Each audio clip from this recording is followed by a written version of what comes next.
Thank you.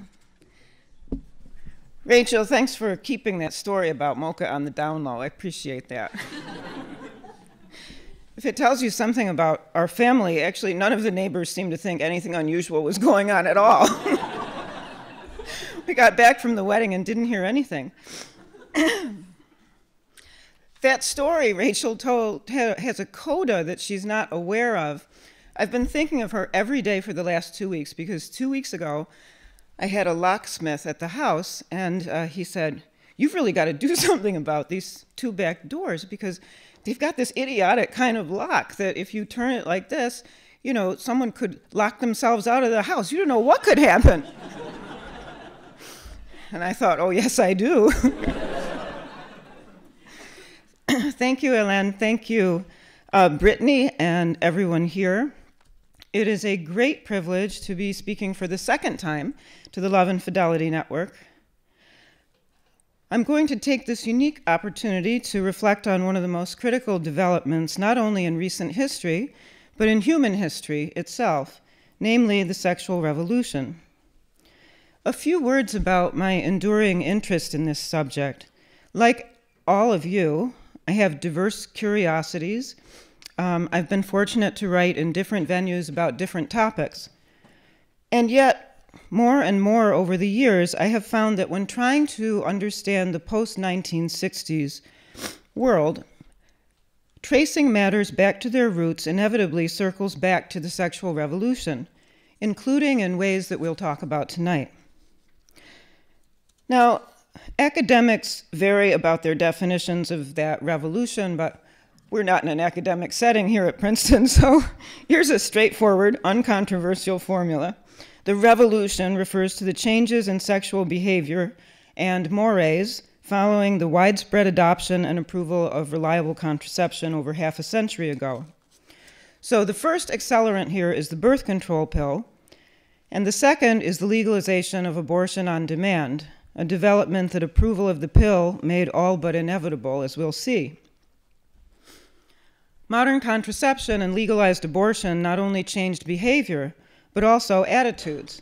Around the world, social tolerance of non-marital sex in all its forms has risen alongside these other changes for logical reasons that I've talked about here and there in my work. Now, in ways that could not possibly have been foreseen when chemical contraception was first invented, what's happened since the dissemination of the pill is indeed a revolution. It is every bit as much a revolution as the Industrial Revolution before it. In fact, I think the sexual revolution amounts to a second kind of industrial revolution. The difference is that the first one was about changing the way we make things, and the second is about trying to change the ways that humanity remakes its very organic self. So this revolution, I believe, is the most important, most momentous social fact of our time, and that this is true around the world. Now, some of the revolution's fallout is very well known indeed. 4 years ago, on the 50th anniversary of approval of the birth control pill, there was an outpouring of commentary and reflection, most of it positive. The revolution, claims the dominant secular culture, has leveled the playing field in the economic marketplace between women and men as it had not been leveled before. It has conferred freedom on women such as they've never known before. Now, there is truth in both these propositions, so far as they go. But there's another side of the record that's been mostly ignored by a mainstream society intoxicated with the revolution's pleasures. With every passing year, more empirical evidence accumulates that must someday change today's predominant happy storyline. This evidence illuminates the darker side of the experiment that humanity now runs on itself. So tonight I'd like to discuss 5 ways in which the revolution has reconfigured reality as we know it, including reality taken straight from your Twitter feeds and news feeds and Twitter headlines. Is that right, Rachel? Rachel used to advise me about tech stuff. Can you believe that? let's look in some detail at 5 seeming paradoxes that point to the revolution's power, and in particular to its awe-inspiring destructive power. My purpose tonight is to arm you, figuratively speaking, with empirical evidence, so that you can defend yourselves when challenged by the dominant culture about what is fact and what is fiction in these contentious matters. So I'd like to start with a little story that captures paradox 1 in a snapshot. I grew up in a series of small towns scattered across beautiful, forbidding upstate New York, north of the Hudson River Valley, a planet away from New York City, in the area known as the Leatherstocking region because author James Fenimore Cooper set his classic American novels there.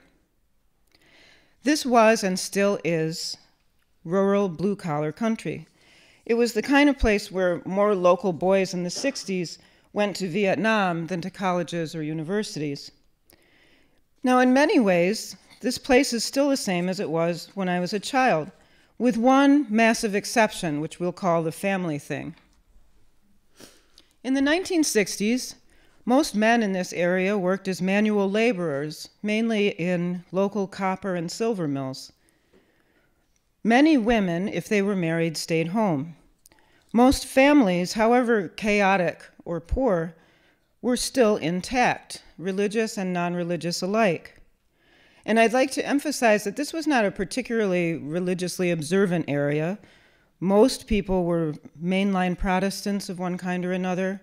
A few were evangelicals. Less than 10% of the population was Catholic.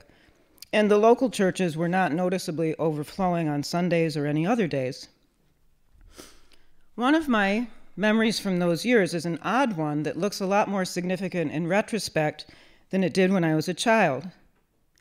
In 1972, just months before the legalization of abortion, a teenage girl down the road became pregnant. The baby's father was a young soldier, newly back from Vietnam. The town gossips were up in arms because, as it turned out, he didn't plan to marry the girl. In those days, that was considered shocking. Although pregnant brides were hardly unknown, and may even have been the rule, for that matter, including pregnant teenage brides, men who didn't marry their pregnant girlfriends were objects of opprobrium. And so tongues wagged, and not in a good way. I know this from eavesdropping on some of the adults of the time. Now, eventually the girl had the baby somewhere else, and adoption followed. She came back and finished high school, to my knowledge, without any social stigma. But the stigma that remains memorable was the other one, the one about her boyfriend. The idea that he should have taken responsibility, which the majority of adults in that era certainly seemed to believe, whether religious or non-religious. That is the idea that's now gone, vanished into the wind of the revolution. So now, fast forward a couple of decades, I went back for a visit to that same town and met with a former high school teacher. This is the early 1990s. She mentioned that in the high school that year, in a class of 200 graduating seniors, 1/3 of the girls were pregnant. No one was married.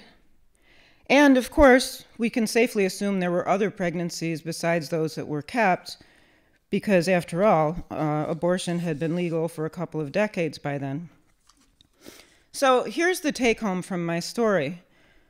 From one scandalous pregnancy in a rural public high school in the 1970s to many non-scandalous pregnancies in the same place by the 1990s, that is one snapshot showing how the sexual revolution has transformed the world. It also leads us to the first of several paradoxes. Let's call it paradox 1. And it goes like this. If the whole point of the revolution was the availability of cheap, reliable birth control, then why did the following decades see an unprecedented rise in both abortions and pregnancies outside of marriage? This is a profoundly important question. It's an intellectual puzzle, so puzzling that it's come to engage attention in serious academic places. After all, back when contraception became commonplace, many people of goodwill defended it precisely for the reason that they thought it would render abortion obsolete. Margaret Sanger is one prominent example. She used the argument against abortion to sell contraception. She called abortion barbaric, and she said that reliable contraception would put it out of business. Of course, there is some reason to wonder how transparent she was being, since she's gone on to become the patron saint of Planned Parenthood. But even so, she was making what to many people seemed like a common sense point. Contraception would prevent abortion. And the empirical record since the 1960s shows their logic to be exactly wrong. That's why papers have emanated from social science during the past decades, trying to explain the puzzling fact that far from preventing abortion and unplanned pregnancy, contraception's effects on society were more convoluted. Rates of contraception, abortion, and out-of-wedlock births exploded simultaneously. Consider this argument from over 20 years ago by economists George Akerlof, Janet Yellen, and Michael Katz, writing in the Quarterly Journal of Economics. They spelled out the dynamics of these simultaneous explosions with admirable clarity. And I might add, the Quarterly Journal of Economics is not a religious venue. In a summary of their argument, they wrote this: before the sexual revolution, women had less freedom, but men were expected to assume responsibility for their welfare. Today, women are more free to choose, but men have afforded themselves the comparable option. If she's not willing to have an abortion or use contraception, the man can reason, why should I sacrifice myself to get married?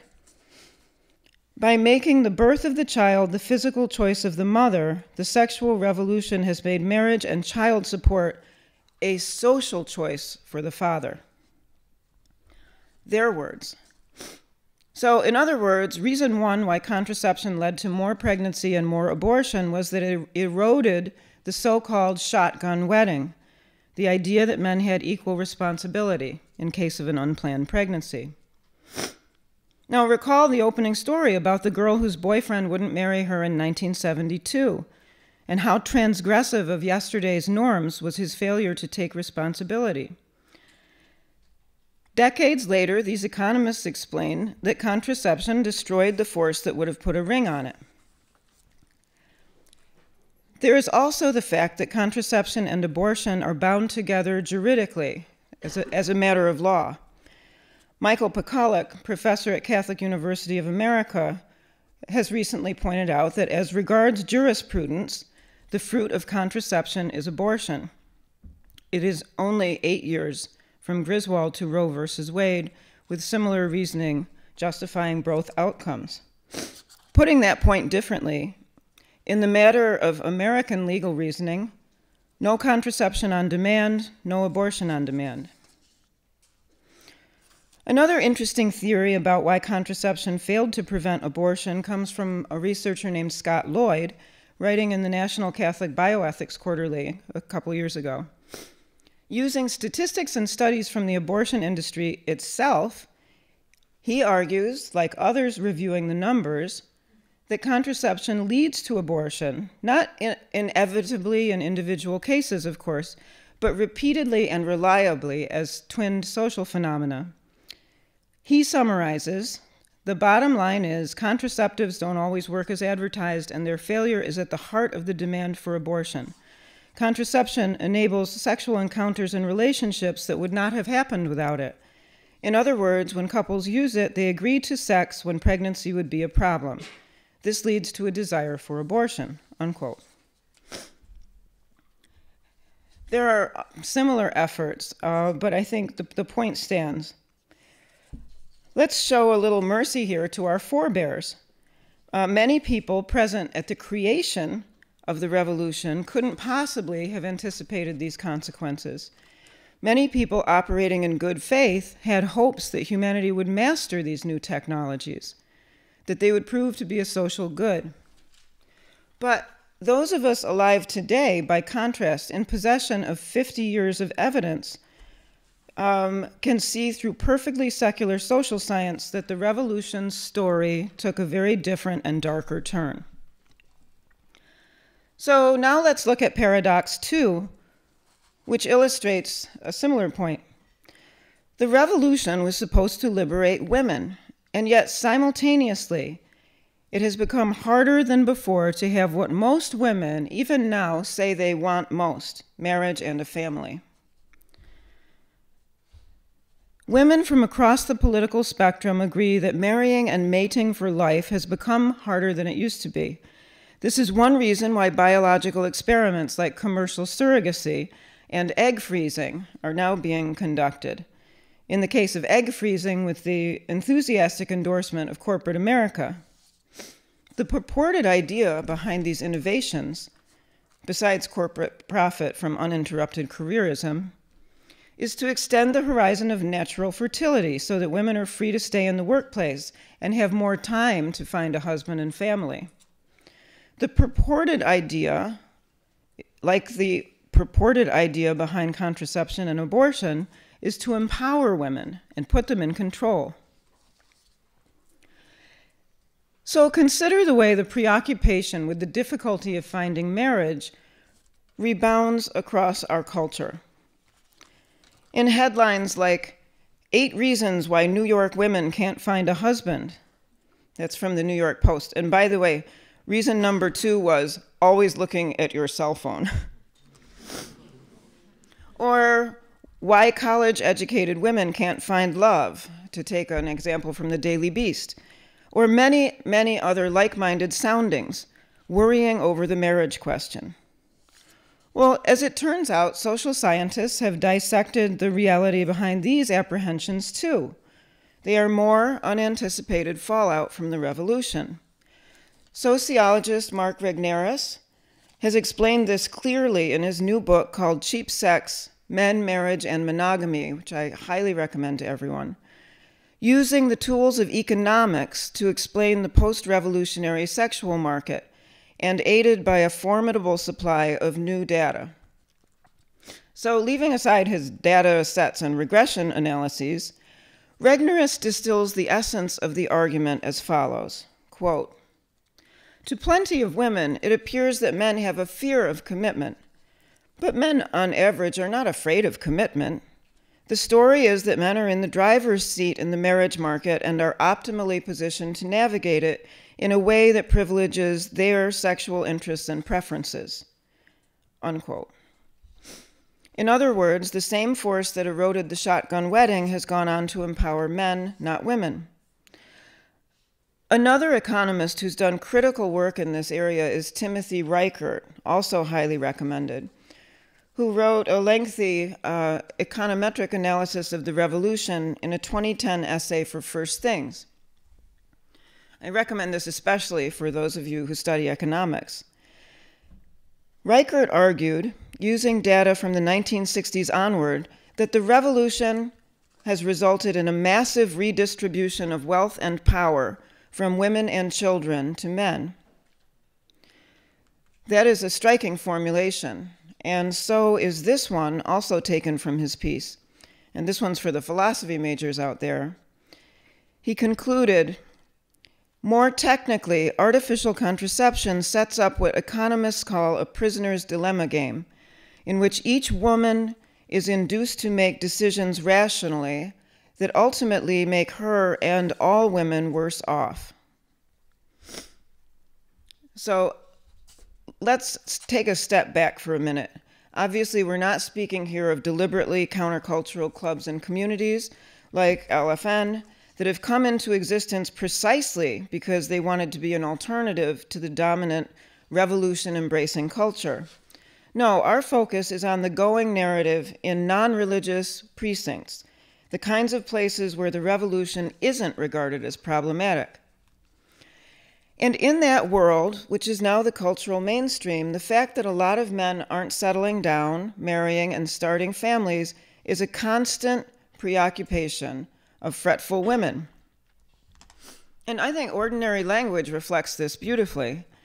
It's why the phrase Peter Pan syndrome was coined in the 1980s. It's why the phrase failure to launch has become shorthand today. And it's why manolescent recently became a noun in Urban Dictionary. All of these additions to the vernacular have the same origin, which is the diminished incentive for men to marry due to the flooded sexual marketplace of potential partners, and also to pornography, or cheap sex, as Regnerus's title has it. And this outcome, too, is not one that people who cheered the revolution on in the 60s could possibly have foreseen. A third paradox, and related to the second, has become the dominant social media soap opera of our time, a story that goes like this. The revolution was supposed to empower women. Instead, it ushered in the secular sex scandals of 2017 and 2018 and the hashtag #MeToo movement.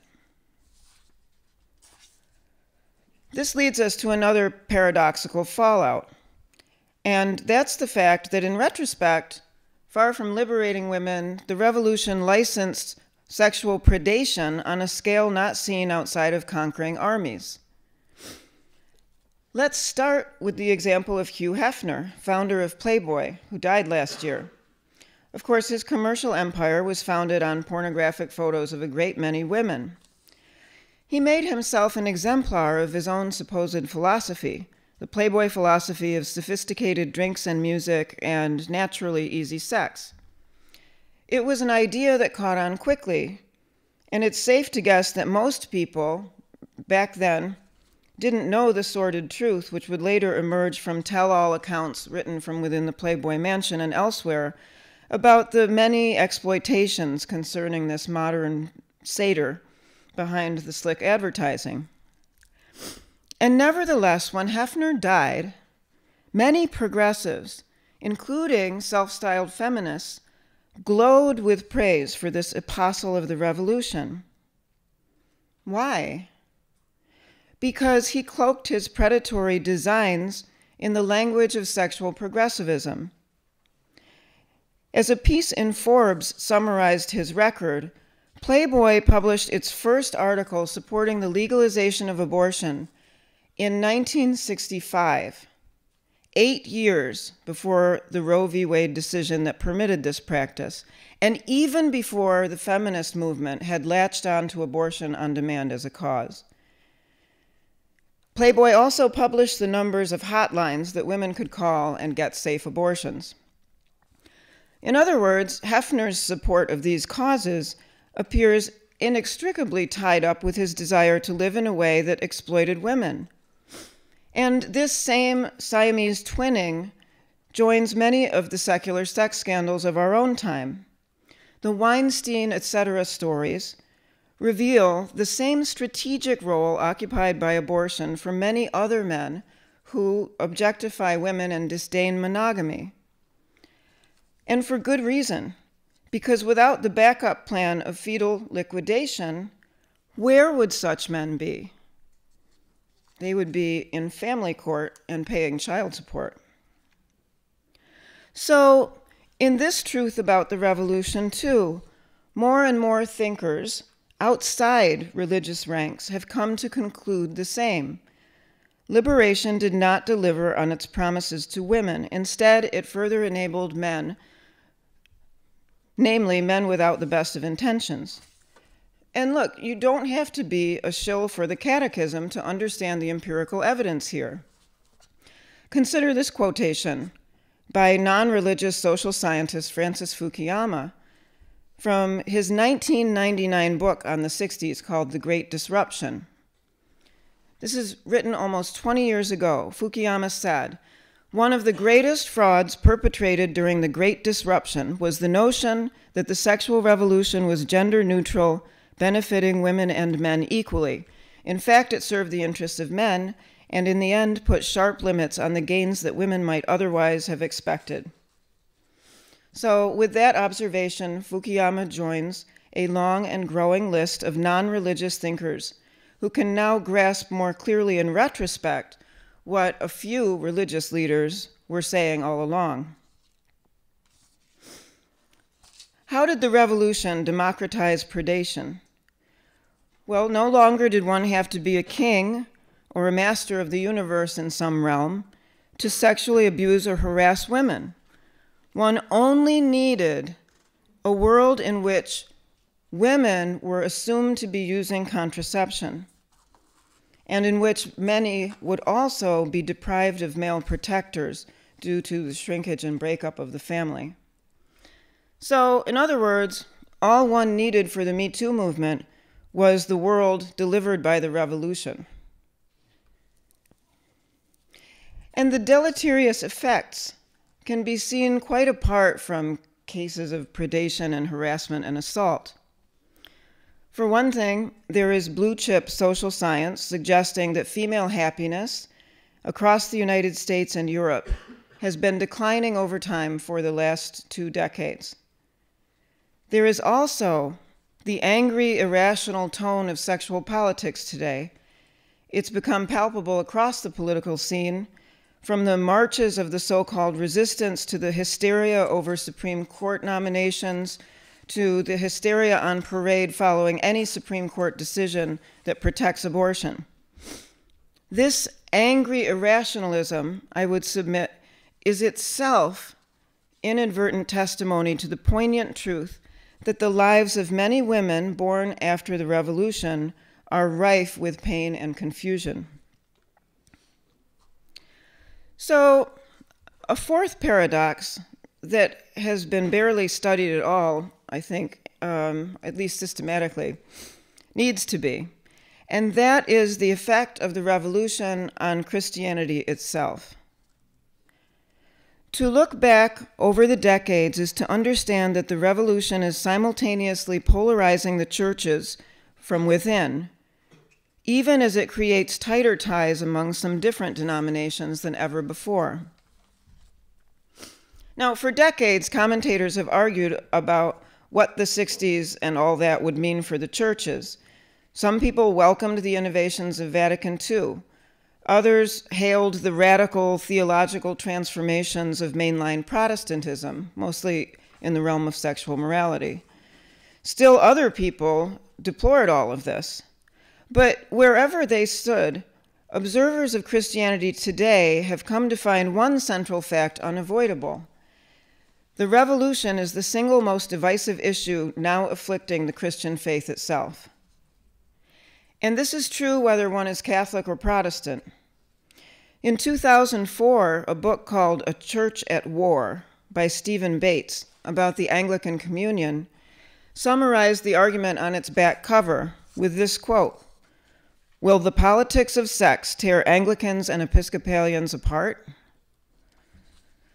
A few years later, writing on the same subject in a book called Mortal Follies, Episcopalians and the Crisis of Mainline Christianity, author William Murchison concluded his argument with this observation. He wrote, "For Episcopalians, as for large numbers of other Christians, the paramount issues are sex and sexual expression, neither viewed by the culture as a means to a larger end, but instead as the end."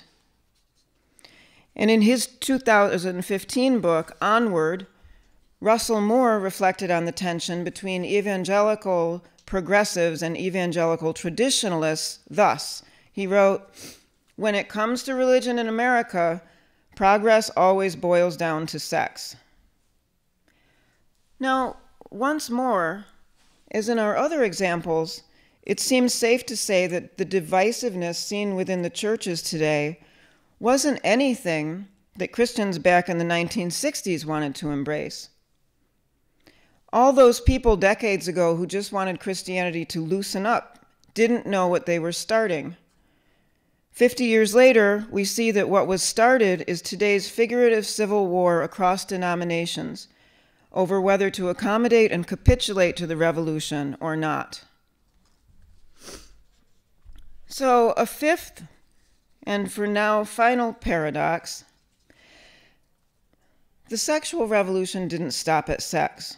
what many people thought would be just a private transformation of relations between individuals has gone on instead to radically reconfigure not only family life, but life period. And perhaps the least understood of these effects is what I would call the macrocosmic changes, the ways in which it continues to deform not only individuals, but society and politics as well. Some of these changes are demographic. Across much of the world, families are smaller and more splintered from within than ever before in history. Some of the effects are political. Smaller and more fractured families have put unprecedented pressure on the welfare state, for example, by reducing the tax base required to sustain it. But most important, I think, are the social effects that are only beginning to be mapped, like the sharp rise in people living alone. In Scandinavia, for example, depending on the country, 40 to 50% of all households are households of one human being, one person. Then there are the measures that make up the burgeoning field of loneliness studies, which I would like to talk about for a few minutes, because these dots aren't usually connected and need to be. Loneliness studies are one of the hottest issues in sociology today. 50 years after the revolution, one of the most pressing and growing issues for researchers is not overpopulation. In the advanced countries of the Western world, it is underpopulation. And this too has been documented by secular scholars, lots of them. A great many people, especially in the increasingly barren and graying West, are suffering from what many call an epidemic of loneliness. Toward the end of last year, for example, right around Christmas, as it happened, the New York Times published a harrowing story about what the birth dearth looks like from the other end of life's telescope. Quote, 4,000 lonely deaths a week in Japan. A lonely death is one that takes place when no one is around to see it. 40,000 a week. Each year, some of Japan's elderly die without anyone knowing, only to be discovered when their neighbors catch the smell. The story goes on to note that the extreme isolation of elderly Japanese is so common that an entire industry has emerged around it, specializing in cleaning out apartments where decomposing remains are found. I was so shocked when I read this story that I went Googling to see if the writer were exaggerating and found this piece in The Independent. It explained that cleanup firms are burgeoning in Japan, and insurance companies now offer policies to protect landlords in case a lonely happens on their property. And Japan is just one country facing this post-pill demographic change. Le Figaro reported several years ago in a piece that loneliness is becoming a common phenomenon in France. That's the title. Citing a study on the, quote, new solitudes by the Fondation de France, the article names the prime driver of this loneliness as family rupture, especially divorce. Then there's Portugal. One 2014 study on socio-demographic predictors of loneliness similarly attributed the increase in loneliness to family breakup. One truly odd thing is that none of these studies ask whether having children in the picture might ameliorate this problem. Or Sweden. In 2015, a documentary on the Swedish theory of love also told harrowing tales of lonely deaths. And even the most populous and wealthy nations are not exempt. Quite the contrary. In an article in Der Spiegel titled, "Alone by the Millions, Isolation Crisis Threatens German Seniors," the German Center of Gerontology reported that 1 in 4 Germans over the age of 70 receives a visit less than once a month from friends and acquaintances. To me, the most sobering thing reported there was that many people over 70 no longer have anyone in their lives who calls them by their first name. So this epidemic is a new form of human poverty, and it's abounding in societies awash in material wealth. And without doubt, what unites these tragic portraits is the fact that by the 70s, chemical liberation from fertility was operating at full throttle in all of these societies, driving up divorce rates, driving down marriage rates, and emptying cradles. It doesn't take a demographer to connect the dots between the pill and elderly loneliness. As one elderly German lady put it in Der Spiegel, she said, "My husband didn't want any children. I should have insisted on it, and then perhaps I wouldn't be so lonely today." Now, I have argued elsewhere that the revolution has given rise to a new secularist, quasi-religious faith, the most potent such body of rival beliefs since Marxism-Leninism. According to this new faith, pleasure is the highest good, and there is no clear moral standard beyond consent and whatever consenting adults choose to do with each other. Whether they are conscious or not of the fact, many modern people treat the revolution as religious bedrock, off limits for revision, no matter what its consequences. So all of these are just some examples of the new world that needs to be mapped out there some more, and that will absorb intellectual attention for a long time to come. And we should be hopeful about these efforts. After all, it's taken over 50 years for opinion to align with at least some of the revolution's negative legacy. It may take 50 more or 100 for a full and honest empirical and intellectual accounting. The point is that revisionist thinking about the revolution has only just begun. So, in summary, a few parting thoughts before we open the floor. The great Russian writer Leo Tolstoy was once sent out by a journal to report back on what happened in a local slaughterhouse. What he saw there moved him deeply. His subsequent description included an immortal line that I think applies widely, including to us here tonight. After relaying the facts of the matter, Tolstoy observed with devastating simplicity, "We cannot pretend we don't know these things." And that, I think, is where much of humanity is in 2018 with respect to the revolution, still trying to pretend we don't know these things, even as we can no longer pretend. Again, in 1953, when the first issue of Playboy arrived on newsstands, many people might have wanted to believe its market hype about enhancing the sophistication and urbanity of American men. But by 2018, we can't pretend that the mainstreaming of pornography has been anything but a disaster for romance and for addicts, and a prime mover of today's divorces and other breakups, all of this, too, being empirically verifiable by perfectly secular sources.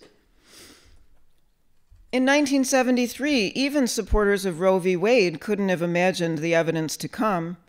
Some 60 million never-born microhumans in the United States, let alone gendercide, or the killing of baby girls because they are baby girls, also numbering in the millions in various nations around the world. They couldn't have foreseen this any more than they could have foreseen the technological leap that would unveil the truth about abortion once and for all, the sonogram machine. So to face the accumulation of all these facts that they couldn't have known, and to use them to tell a truthful story, is not to deliver a Jeremiad. It is to empower. Going back to the example of Tolstoy, his observation about not pretending wasn't just some pretty literary fillip.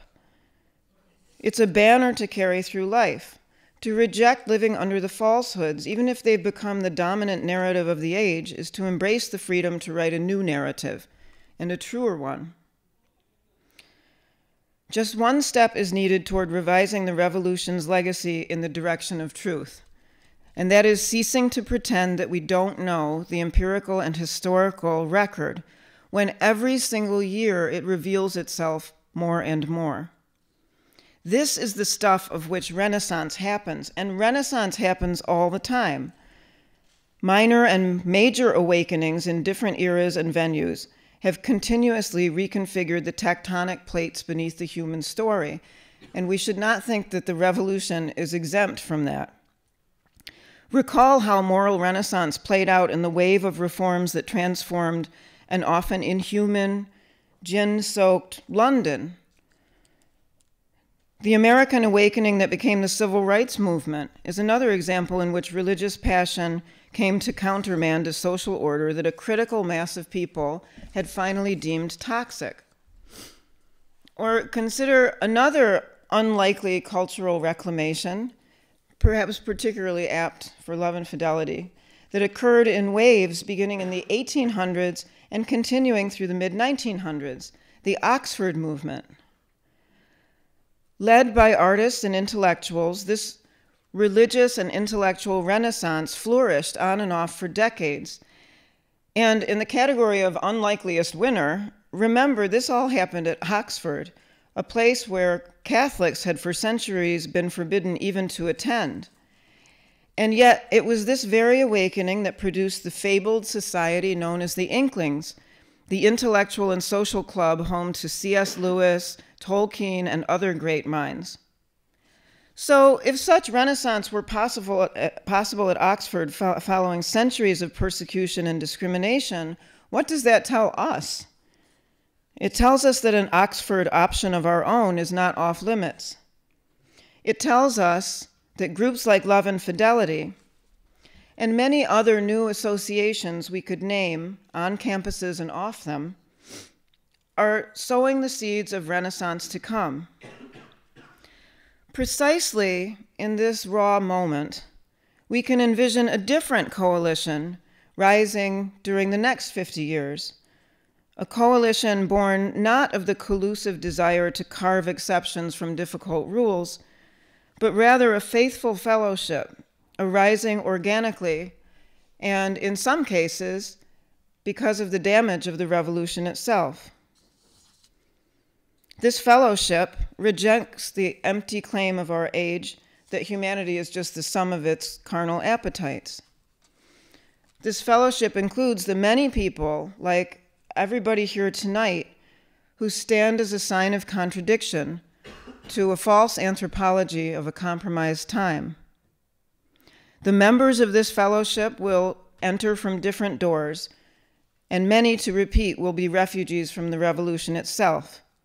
But that fellowship is already here, and it's not going away. The fellowship of which you are part will lead to a very different understanding of the revolution and its legacy 50 years from now. It's an honor to have witnessed that fellowship here at Princeton, not only once, but twice, on the ground floor of the welcoming home that Love and Fidelity is building. Thank you all for listening, and welcome to the counterculture.